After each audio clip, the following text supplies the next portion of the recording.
Celui qui nous fait du mal, nous lui faisons du mal. Le régime maléfique a commis une erreur.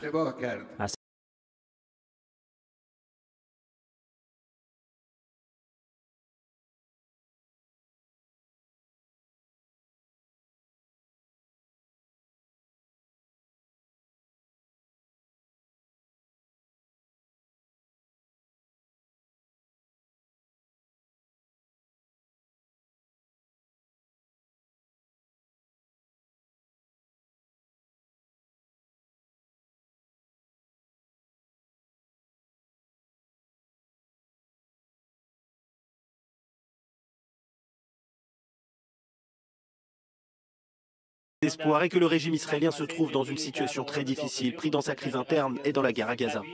Une ambassade est considérée comme faisant partie du territoire d'un pays, donc il devrait y avoir une réponse ferme à cette attaque. Nous exprimons nos condoléances aux victimes et notre tristesse pour ces frappes injustifiées contre une représentation diplomatique. Et nous avons bien l'intention de poursuivre les relations syro-iraniennes fondées sur la morale et les valeurs. L'entité sioniste sait très bien que de tels crimes ne resteront pas sans réponse. Je veux annoncer haut et fort depuis Damas que l'Amérique est responsable de cet incident et qu'elle doit rendre des comptes. Le régime maléfique a commis une erreur. À cet égard, il doit être puni, et le sera. Lorsqu'ils ont attaqué notre consulat, cela signifie qu'ils ont attaqué notre territoire. Depuis le début du conflit à Gaza en octobre de l'année dernière, nous avons assisté à des attaques contre des logements civils, des écoles, des hôpitaux, des installations humanitaires et des agences de l'ONU. Aujourd'hui, des locaux diplomatiques et consulaires ont été attaqués. Le droit international et les principes des relations internationales ont été violés à maintes reprises. La ligne de fond de la moralité et de la conscience humaine a été brisée encore et encore. Il faut mettre un terme à cette situation épouvantable.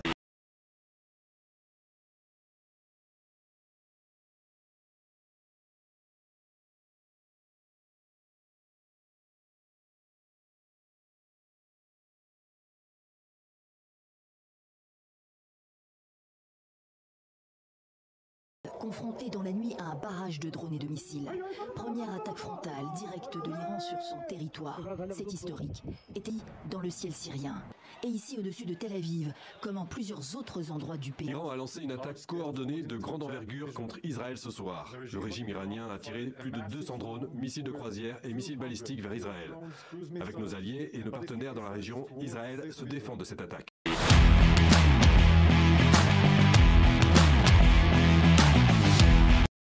Notre engagement pour la sécurité d'Israël face à ces menaces de l'Iran et de ses alliés est inébranlable. Je répète, inébranlable. Nous ferons tout ce que nous pouvons pour protéger la sécurité d'Israël.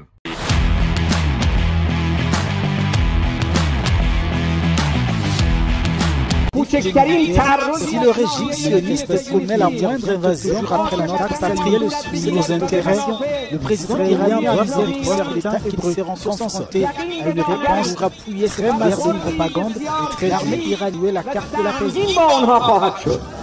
L'Iran persiste et signe au Conseil de sécurité. En ne condamnant pas l'attaque contre son consulat de Damas le 1er avril dernier, les Nations Unies ont selon Téhéran échoué à maintenir la paix au Proche-Orient.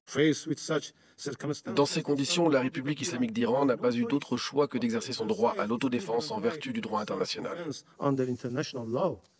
Téhéran promet de répondre à toute riposte israélienne tout en assurant ne pas vouloir d'escalade.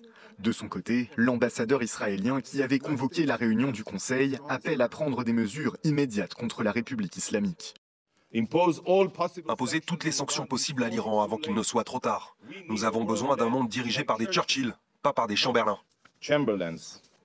Dimanche soir, le cabinet de guerre israélien s'est réuni autour de Benyamin Netanyahou.